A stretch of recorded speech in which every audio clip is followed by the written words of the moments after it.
di divisi engineering gitu ya. Pada prinsipnya untuk itu ada di mana-mana ya. Ada di mana-mana seluruh UKM. Jadi kita bisa lihat tujuannya ini apa. Sampingan itu yang meningkatkan efisiensi, meningkatkan nilai, atau proses tekniknya oleh KSA.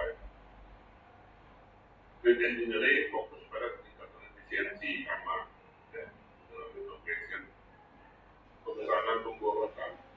Cuma bedanya kalau operation itu pemborosan remove ya, tapi kalau engineering ini desain material waktu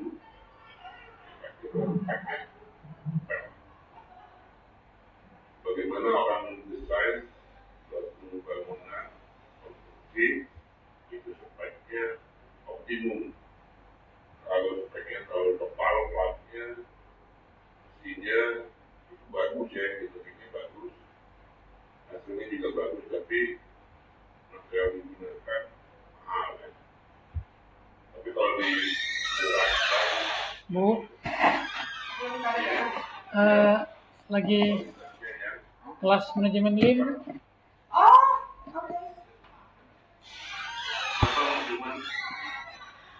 Ada Bu Rila. Kelas kita 312 kan? Kelas kita 312 kan, Pak? Ruangan kita 312 kan?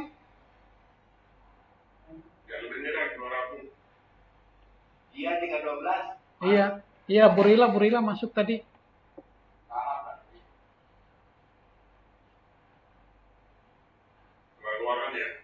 Iya, entah saya yang salah tuh. Bu Rila yang salah. Ya siapa? Oke, jadi filosofinya menghilangkan pemborosan dan meningkatkan nilai. Tujuan utamanya efisiensi, pengelolaan biaya, kecepatan, akurasi dan peningkatan kualitas. Ini sama dengan operation. Nah, di engineering bagaimana? Penerapan prinsip Lean pada proses perancangan dan pengembangan produk. Nah, ini yang minggu lalu ada yang nanya ya. Kalau nggak salah siapa Yuliono ya kalau nggak salah nanya mengenai apa namanya development ya, bisnis development ya kemarin ya. Siapa yang nanya itu? Lupa saya. Nah, jadi kalau di operation itu ada yang namanya product development. Kalau di engineering namanya, kalau di marketing namanya business development. Nah, kalau yang berhubungan dengan engineering itu adalah product development. Bedanya di mana? Kalau business development yang dikembangkan adalah bisnisnya. Kalau product development yang dioper adalah produknya. Nah, kalau business development sifatnya kajian, feasibility study, itu di pasar, harga, itu business development. Tapi kalau product development, engineeringnya, ya, kecepatannya, ketebalannya, speknya. Nah, itu orangnya melakukan R&D, research development. Ya. Jadi ada product development, ada business development, ada research development, R&D. Nah, ini masing-masing memiliki fungsi masing-masing yang berbeda ya. Kalau business development itu ranahnya ranah marketing, kalau product development ranahnya ranah operation, kalau research development itu ranahnya ranah engineering ya. Ini pertanyaan siapa? Yuliono ya, kalau nggak salah ya. Nanya ya, apakah kemarin? Ya? Firman kayaknya, Pak. Oh, Firman ya. Oke.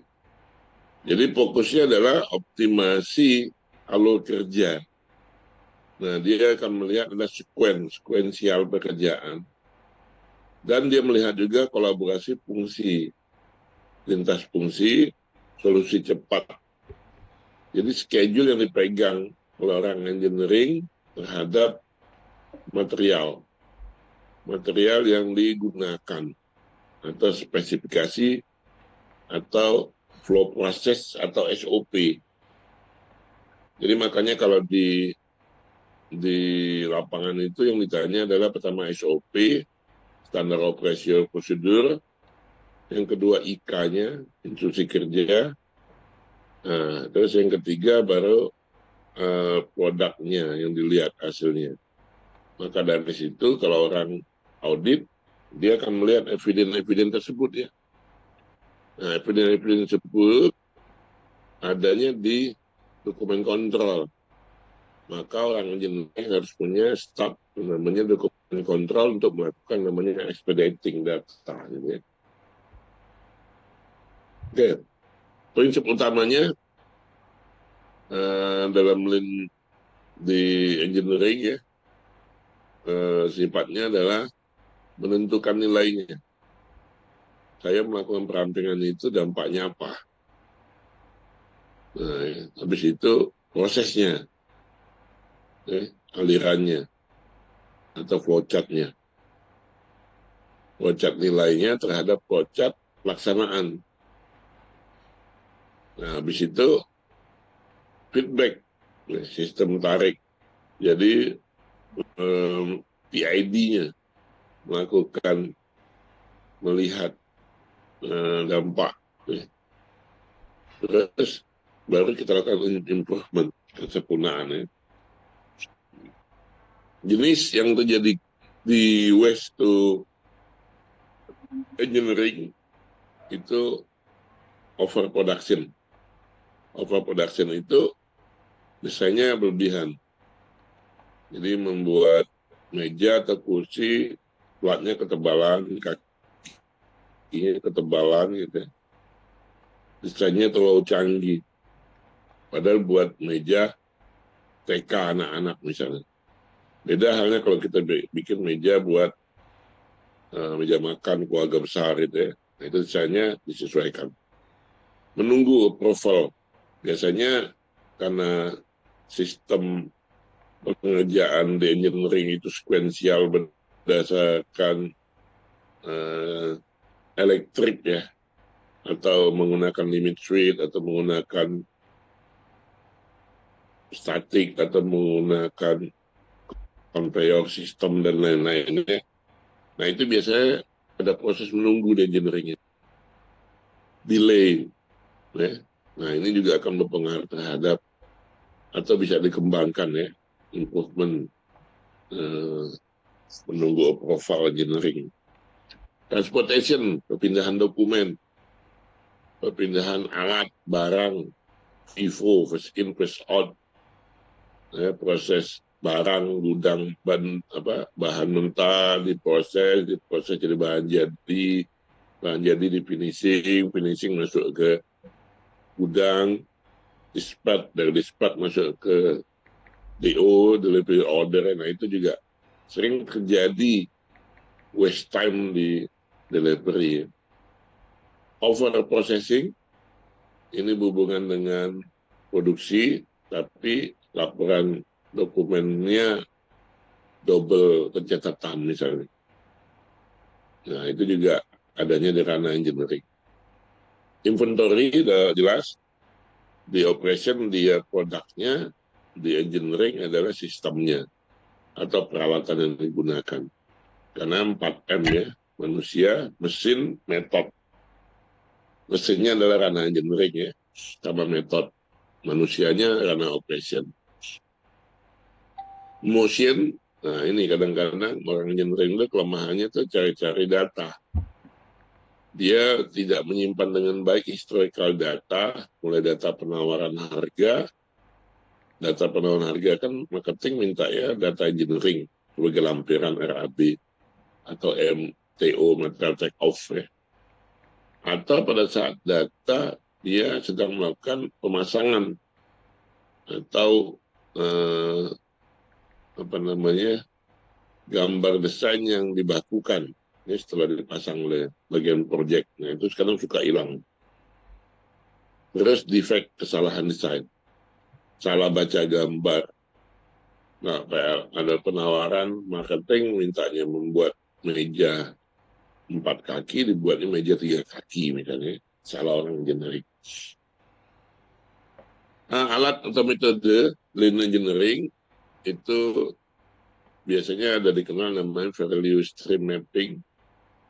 Ini model metodologi 5S ya, Jepang ya, biasa sama dengan operation, Seiri, Seiton, Seiso, Seiketsu, dan Seisuke. Kaizen, continuous improvement, melakukan suatu berkelanjutan ya, perbaikan berkelanjutan. Maka dari itu orang engineering kadang-kadang dibikin lomba ya. Saya pernah jadi manajer engineering waktu itu. Terus setiap tahun kita kasih kesempatan karyawan kita tuh mengusulkan proposal perbaikan. Nanti kita lombakan siapa yang terbaik dapat reward. Kanban atau visual management melakukan evaluasi terhadap proses ya yang disertai dengan dukungan dari mesin. Design review, standard work, melakukan review setiap akhir project ya, untuk melakukan data historical project.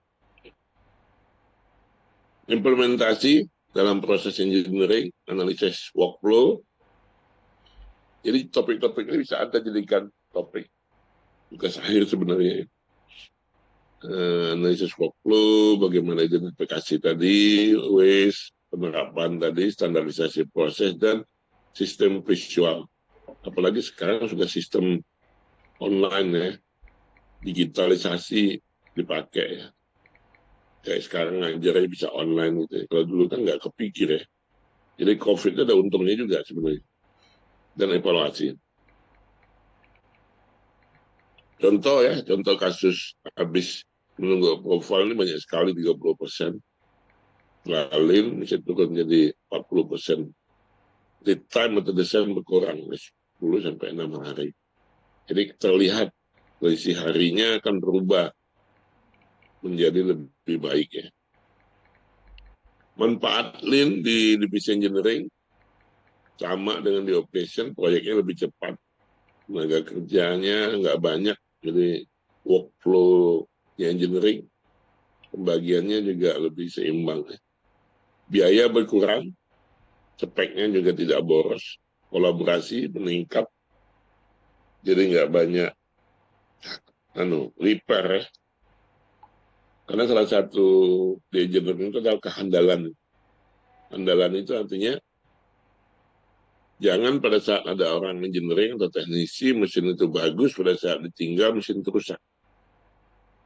Jadi operation manggil terus. Nah, tapi kalau itu sudah terjadi, bukannya orang itu sangat dibutuhkan, artinya kerja dia tidak handal. Ya.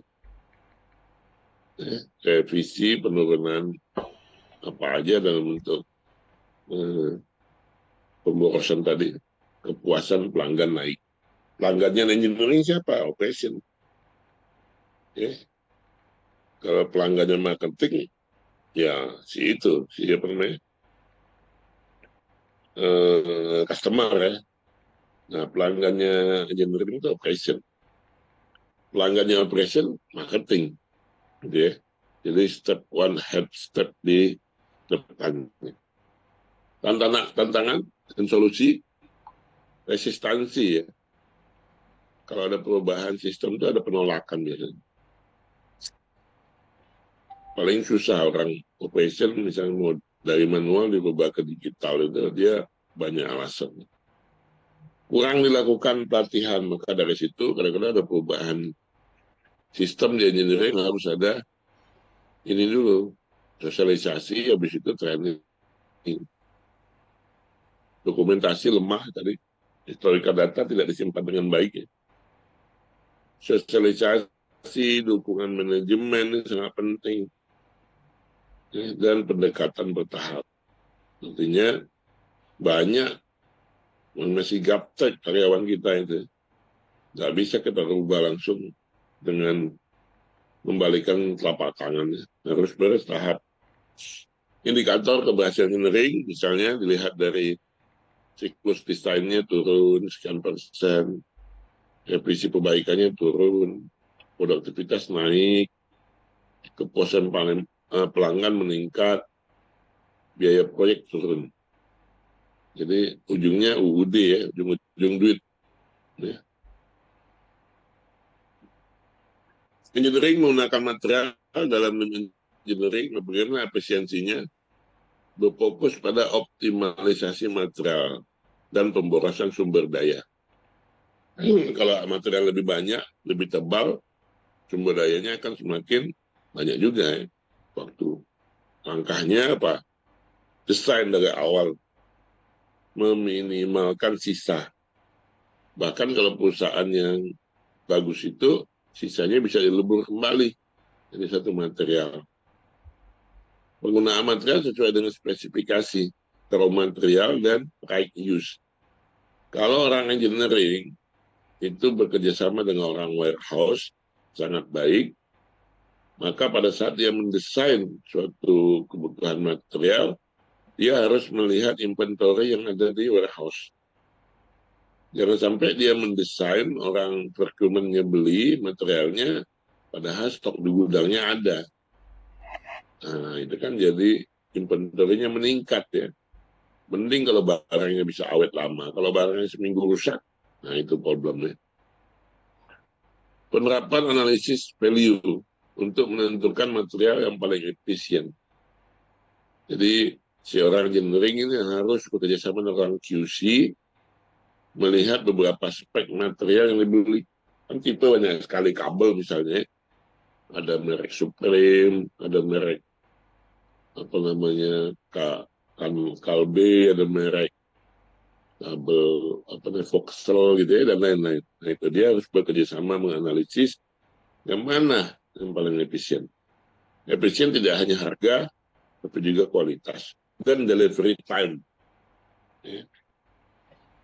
Kalaupun dia murah, tapi belinya harus ke Saudi Arabia sana kan nggak mungkin.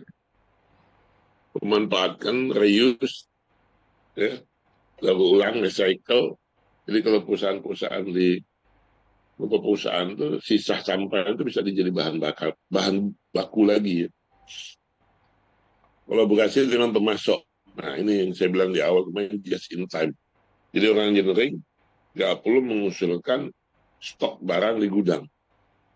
Jadi cukup just in time. Artinya apa? Vendor kita yang menyetok, kita butuh tinggal dikirim. Pemantauan konsumsi material secara real time melalui sistem digital, ini pakai RRP, Oracle, kayak gitu-gitu ya. Sehingga pada saat dia masuk ke barang, dia lihat sisa stok inventory-nya melalui sistem MRP. Cara menghindari pekerjaan rework dalam engineering. Rework kita tahu penanggulangan kesalahan atau pekerjaan yang diulang, sistem tidak standar. Satu, gunakan standar desain, prosedur yang terdokumentasi. Ya, pakai ISO biasanya sudah ya, quality 14001, 9001 kualitas. Lakukan review desain berkala, rapat mingguan, bulanan, atasan, drafter itu ada checkernya harusnya. Jangan drafter langsung ke operation. Drafter bikin desain, dicek dulu oleh supervisornya, di-approve oleh manajer engineeringnya, baru dikirim ke operation untuk dilakukan pekerjaan. Komunikasi lintas divisi, terdokumentasi, yang kata tadi perlu orang expediting, yang melakukan expedite, ya, baik diskusi, material, atau apa lain. Gunakan sistem version control untuk setiap perubahan desain. Jadi otomatisasi ya, kayak kita di Excel itu dibikin Excel spreadsheet. Kalau satu orang engineer berubah, engineer berikutnya juga bisa melihat perubahan tersebut. Terapan verifikasi dan validasi digital, simulation dan prototyping. Nah ini, kalau dulu kita pakai gambar-gambar kertas kalkir itu, kalau rusak diperbaiki, susah di crop gitu ya, pakai apa namanya, silat gitu ya. Kalau sekarang gampang, komputerisasi tinggal diubah. Cuma kadang-kadang nggak terdokumentasi, itu aja. gunakan checklist. Satu penerimaan. Bangun budaya quality first dan continuous improvement atau Kaizen. Jadi budaya di operation ada di engineering juga.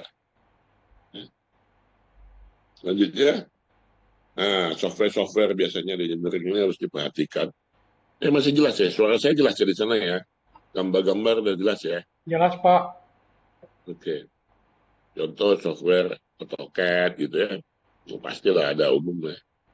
Product life cycle management, PRP tadi saya bilang, atau project management tools, ya, simulation dan digital twin atau versi dan lain-lain. Softwarenya tergantung kebutuhan perusahaan ya. Kalau perusahaan konstruksi dia ada Tekla, ada apa namanya Moses ya dan lain-lain. Manfaat software itu apa sih engineering? Yang mengurangi human error. Jadi kalau dulu gambarnya pakai kertas kalkir, kalau dia pakai software ya gampang sekali perbaikannya. Mempercepat desain copas-copas saja tinggal. AutoCAD itu tinggal copas satu, apa yang membuat 2000 juga bisa. Memastikan dokumen terlacak dengan akurat. Nah, kalau kita pakai sistem itu nyari filenya gampang. Dibanding dulu disimpan di filingnya. Kesimpulan, Lean Engineering adalah menggabungkan efisiensi, kolaborasi, dan innovation. Jadi fokus pada nilai pelanggan. Jadi kalau masing-masing divisi melakukan perampingan atau lean management, di marketing melakukan perampingan, di operation melakukan perampingan, di engineering melakukan perampingan, dan lain-lain digelepas dari sisi keuangan, keuangan juga melakukan perampingan, maka usaha itu akan maju ke depannya. Ya, kurang lebih seperti itu ya materi dari saya mengenai Lean ya. Tetap dulu. Siapa yang chat di chat? Siapa yang ngechat? Oh, foto ya.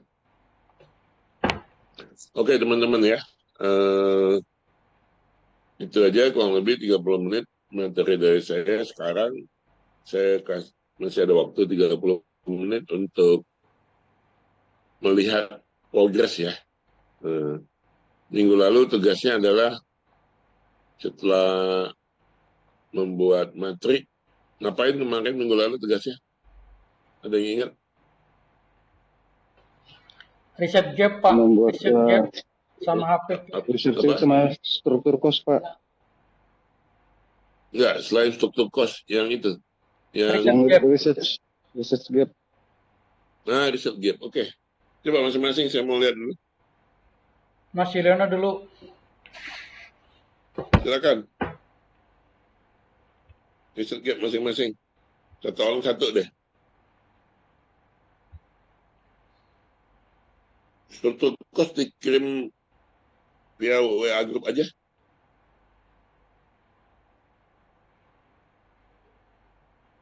Struktur cost dikirim ke WA group ya. Semua ya.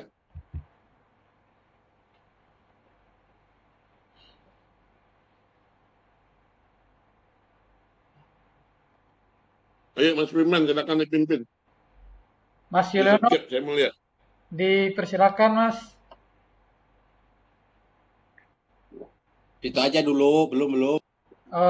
Ya udah Mas Freddy.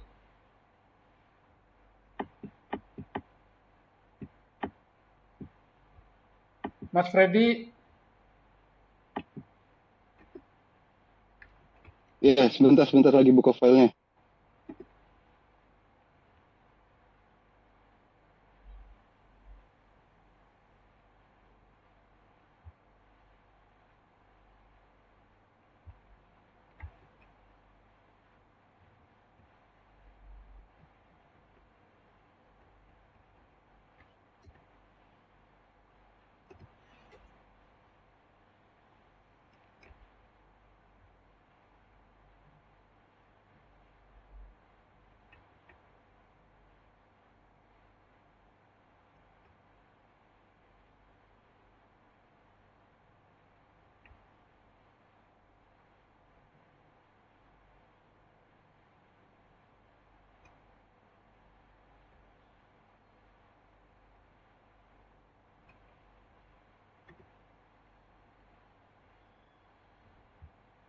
Ayo, mana? Ada nggak siap nih? Foto kosnya gimana?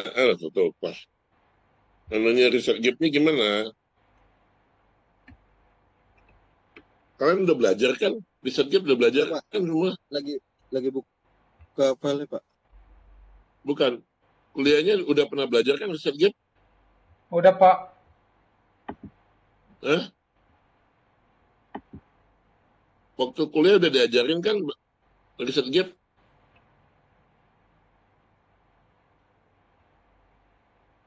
Ya, halo, siapa nih? Silakan. Mas Freddy. Ya Pak, saya Freddy Pak. Ya, Ini silakan dari beberapa artikel kemarin yang saya lampirkan, ada 10 artikel dari masing-masing peneliti.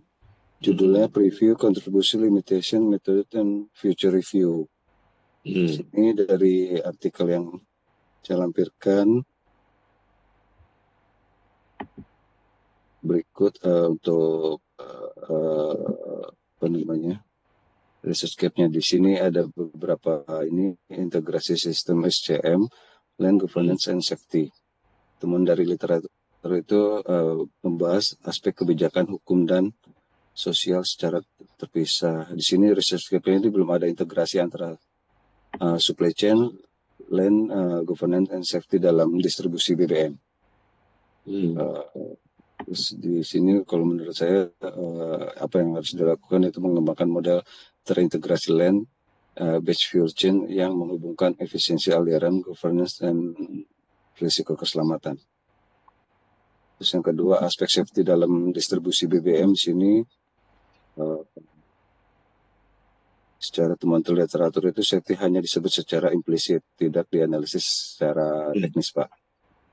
Gap-nya itu tidak ada kajian sistematis. Kamu menganalisanya satu-satu paper atau ada gabungan paper? Dari keseluruhan papernya Pak, kalau saya lihat saya rangkum gitu Pak. Oke, udah keseluruhan ya, bukan satu-satu ya? Iya. Oke. Jadi hampir keseluruhan kalau saya simpulkan Pak, memang secara riset gap-nya ini memang ada beberapa poin. Celahnya apa yang belum dibahas oleh paper itu gitu? Iya. 10 paper itu. Itu Pak, jadi belum terintegrasi antara supply chain, land governance, dan safety dalam distribusi BBM, terus kajian sistematis tentang hubungan distribusinya, terus tidak ada identifikasi waste atau land-nya dalam distribusi BBM. Oke, tidak dianalisis sebagai kegagalan sistem operasional, loss of SOP-nya, terus sama tadi land governance dan dalam distribusi BBM. Terus ini tidak ada framework risk management-nya Pak, yang spesifik pada distribusi BBM ilegal salah satunya. Terus yang terakhir ini kalau salah belum ada penelitian yang menghubungkan illegal distribution dengan loss of SOP dan safety risk dalam perspektif land. Oke, ya cukup baik ya. Nanti dikirim ke WA grup ya hasilnya. Iya baik Pak. Ya berikutnya. Ini saya buat dalam satu file matrix land yang kemarin Pak. Iya nggak apa-apa. Jadi di atas berikutnya. Ada di bawahnya research gap-nya. Berikutnya siapa lagi, Mas Firman? Mas Raka. Silakan Raka. Duluan aja Pak Firman. Oh, Sileno.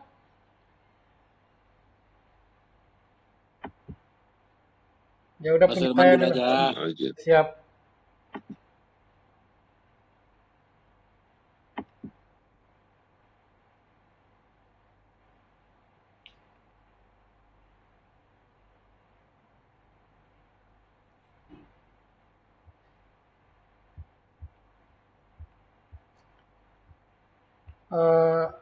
Ini matriksnya yang kemarin. Jadi langsung aja ke riset gap-nya. Jadi dari 10 artikel penelitian sebelumnya itu udah buat satu riset job secara kolektif Hmm. bahwa penelitian sebelumnya itu mayoritas yang ini ya yang saya ambil sebagai referensi yaitu hanya berfokus pada aspek hukumnya, yaitu yang bersifat normatif, pertanggungjawaban pidana, penegakan hukum, serta analisis penyebab kelangkaan secara ekonomi dan sosial. Ini di wilayah-wilayah spesifik seperti Sumeneb, Jayapura, Pontianak, Tangerang, dan Padang. Studi-studi ini memiliki keterbatasan metodologi karena banyak yang hanya bersandar pada kajian teks undang-undang, tinjauan putusan pengadilan tunggal, atau laporan dokumen kinerja, tanpa menyoroti aspek operasional teknis secara mendalam di lapangan. Dalam konteks paper yang nanti akan dibuat, yaitu potensi hilangnya standar operation dan safety pada kegiatan ilegal pendistribusian BBM di Indonesia. Untuk penelitian selanjutnya nih, satu yang mungkin jadi apa ya, jadi celah gitu. Satu, kekosongan kajian dari perspektif keselamatan. Jadi jurnal-jurnal yang saya ambil 10 itu belum ada yang menyoroti ini. Kekosongan kajian dari perspektif keselamatan atau safety. Iya, ini yang penting. Dan SOP teknis. Penelitian terdahulu memandang praktik pengangkutan dan distribusi legal seperti penggunaan jerigen, modifikasi tangki, perahu kayu, dan pengecer botolan murni sebagai pelanggaran izin usaha atau yuridis atau kejahatan ekonomi yang mengancam stabilitas subsidi negara. Belum ada penelitian yang secara khusus mengkaji fenomena ini dari kacamata hilangnya standar operasional, prosedur atau SOP dari ancaman keselamatan atau safety hazard. Hampir nanti harus mengisi celah ini dengan menganalisis seberapa besar potensi bahaya fisik seperti risiko ledakan, kebakaran, pencemaran, atau kerusakan mesin konsumen akibat diabaikannya SOP penanganan bahan bakar cair. Yang kedua, kurangnya analisis holistik terhadap dampak fisik, modus operandi. Penelitian sebelumnya menganalisis kasus di Jayapura atau Tangerang misalkan cenderung berfokus pada kelemahan aparat penegak hukum, sanksi pidana, atau budaya organisasi yang mentoleransi pelanggaran. Celahnya untuk mengevaluasi penelitian selanjutnya atau PPR yang nanti dibuat itu adalah menjelaskan bagaimana modus operandi fisik para pelaku di lapangan blue collar crime ini secara nyata menabrak prinsip-prinsip standar operation distribusi migas yang seharusnya sangat ketat. Yang ketiga, terbatasnya sudut pandang penanganan kasus. Jadi penelitian-penelitian sebelumnya tuh banyak yang merekomendasikan solusi berupa penyelesaian administratif, pembaruan undang-undang, penerapan digitalisasi untuk QR code, atau sanksi pidana yang lebih tegas. Paper selanjutnya ini harus mengisi celah dengan memberikan rekomendasi yang lebih berorientasi pada pemulihan dan pengetatan standar operation serta mitigasi risiko keselamatan publik di titik-titik atau di spot-spot distribusi rantai pasok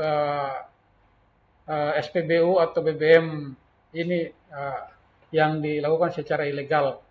Itu aja Pak, 3. Ya, oke, bagus ya.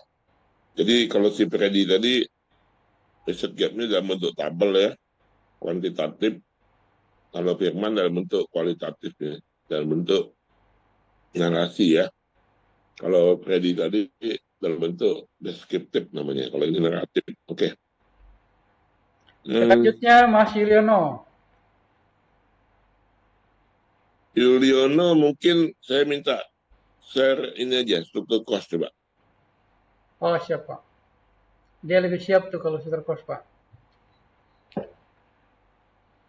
Semua wajib kumpulin semua ke WA group ya. Mas Firman kirim juga, Yuliono kirim, Raka kirim, Yuanita juga kirim ke WA group hasil Reset gap-nya. Juliana coba dipresentasikan Siap.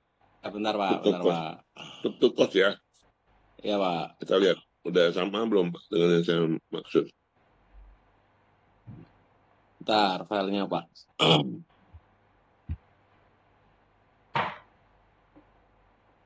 Izin Pak, sembari Pak. Nanya Pak.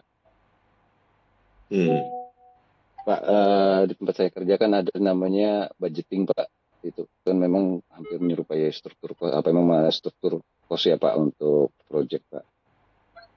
Ada direct cost sama indirect cost. Memang kalau saya poser, mungkin boleh nggak Pak? Maksudnya bagi tugas gitu Pak. Boleh. Tapi Juliana belum ini. Bentar, Pak. Filenya. Oh, Freddy mau duluan. Mau nunjukin? Boleh, silakan, Pak. Boleh apa-apa, Pak. Sambil saya nyari filenya, Pak. Ya. Kuliah sendiri di kelas. Silakan Freddy. Oh, bentar Pak.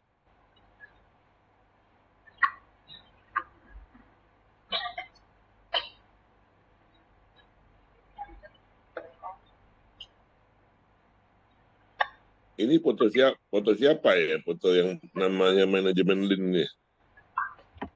Itu dokumentasi Pak, dokumentasi kelas. Bukan, fotonya foto siapa ini? Oh, nggak Orang tahu. ini. Di pinggir tambak ikan itu apa nih? Dari BAP sih Pak. Hah? Dari BAP yang kasih nggak tahu ya siapa itu ya.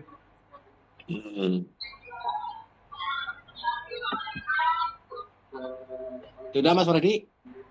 Duluan Mas Yul. Ini laptopnya malah nge-hang nih. Iya, ininya nggak bisa folder ya? Oh, ini ya.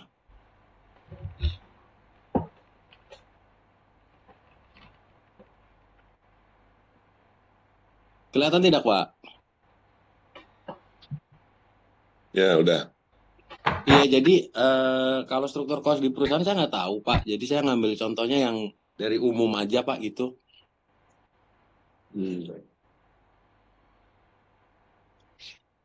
Jadi struktur cost itu, ya ini bagus ya udah detail ya, tapi dia harus menjelaskan mulai dari harga pokok, material, harga engineering, jasa, direct and direct, itu yang dibuat.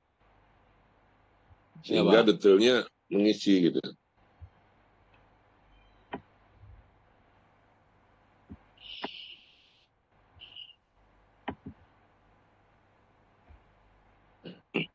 Ya, ini udah mencakup semua sih, Pak. Ada biaya personal, biaya overhead-nya, ada biaya pemasarannya, marginnya. Nah, ini rekapitulasinya, Pak. Ini saya kasih contoh ya.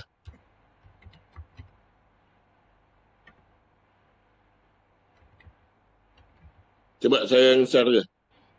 Ya, Pak.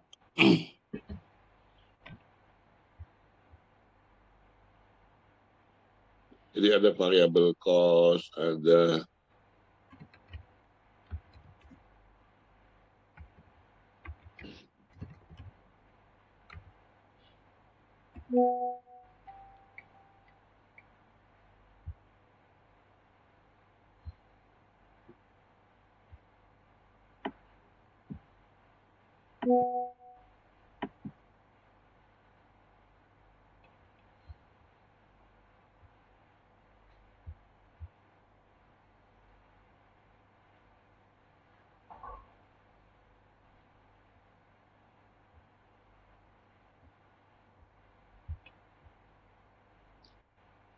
jadi bisa kreatif aja ya, kreatif. Udah muncul belum? Belum, Pak. Udah muncul belum? Sudah, Pak. Nah,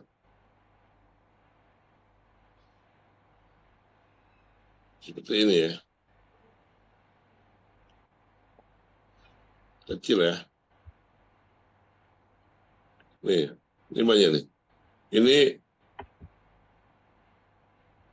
ada indirect biaya cost manufacturing, ada direct. Direct itu apa?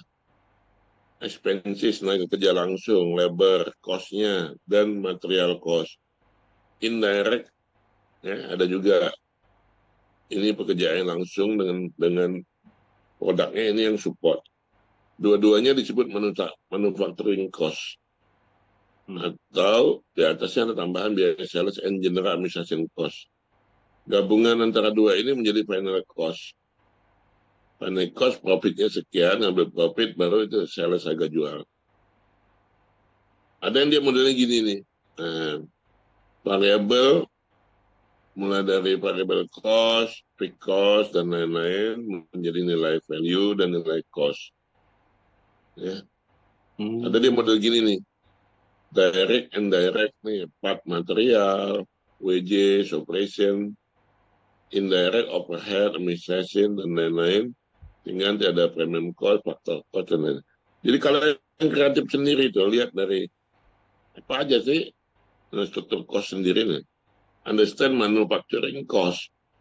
Ada yang disebut material langsung, ada komponen, orang, ada manufacturing overhead. Gabungannya adalah manufacturing cost adalah direct material, labor, and manufacturing overhead.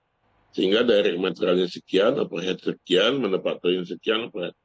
Nah, seperti itu ya.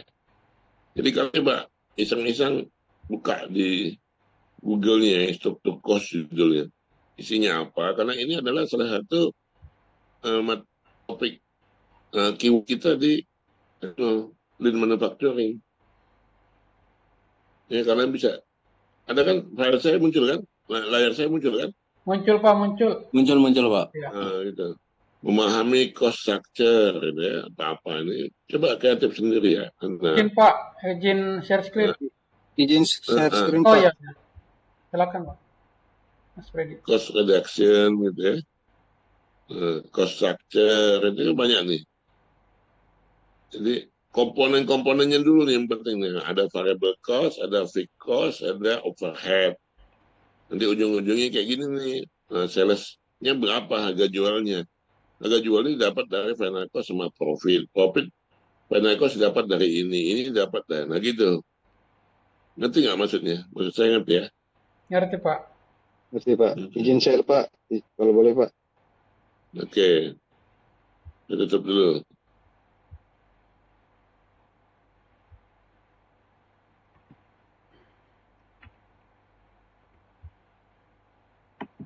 Mana nih tutupnya?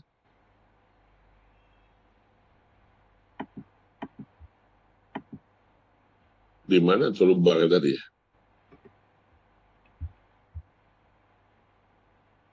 Nah ini. Dah, oke.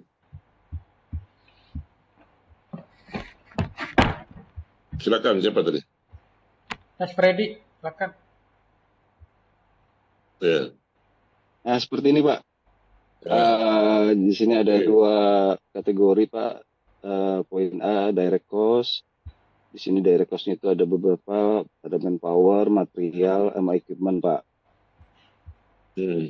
Di sini coba saya asumsikan secara kuantitinya, terus deskripsinya dia, terus posisi atau subkategori ini Pak. Di sini rate-nya masing-masing ada, durasinya berapa, total untuk manpower sendiri di sini bisa diketahui gitu. Misalkan saya buat durasi 6 bulan.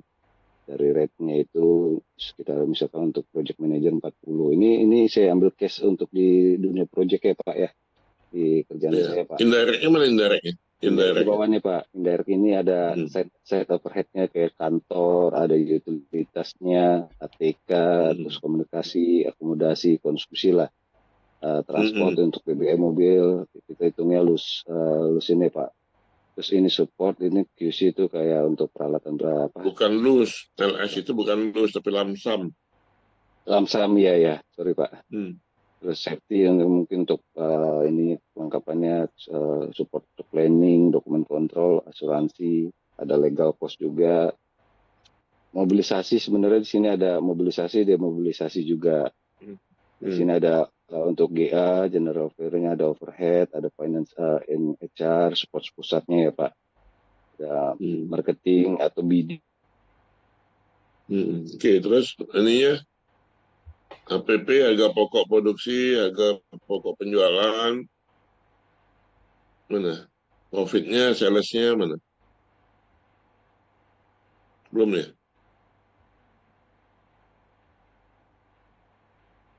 Nge-lag ya? Mas Firman nge-lag kayaknya Freddy ya? Seperti itu Pak.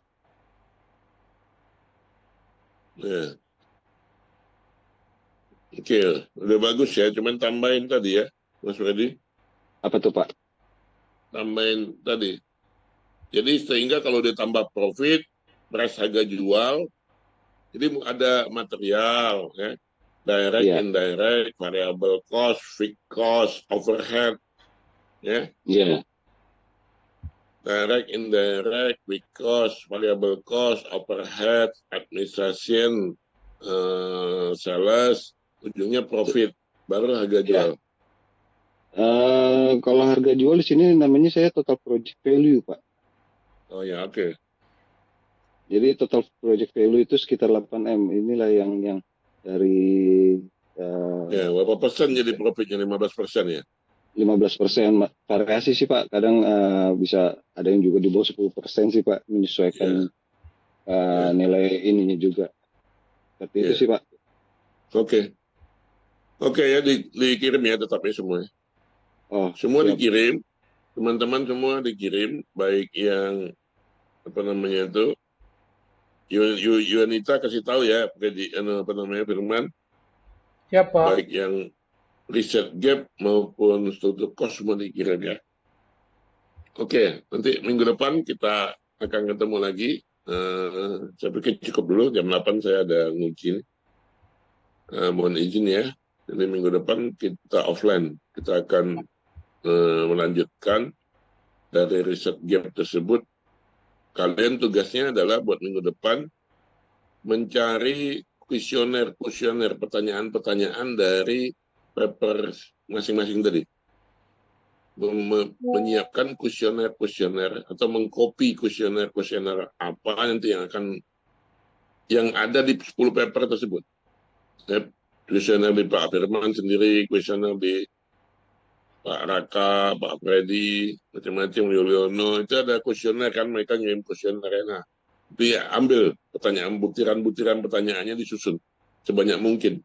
Jadi kalau dapat 10 dari 50 pertanyaannya. Nanti kita akan sortir pertanyaan mana yang cocok untuk penelitian kita nanti ya. Jadi PR buat minggu depan adalah mencari atau merangkum butir kuesionernya apa aja yang dari paper-paper mereka itu. Itu ya, paham ya, jelas ya? Siapa? Baik Oke, Pak. kalau sudah saya akhiri temuan hari ini. Terima kasih. Mohon izin, saya ada uji.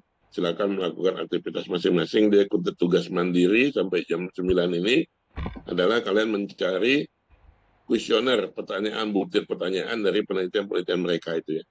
10 penelitian masing-masing ya. Terima kasih. Selamat pagi. Assalamualaikum warahmatullahi wabarakatuh. Waalaikumsalam Saya warahmatullahi izin Waalaikumsalam menit ya. warahmatullahi Terima kasih. wabarakatuh.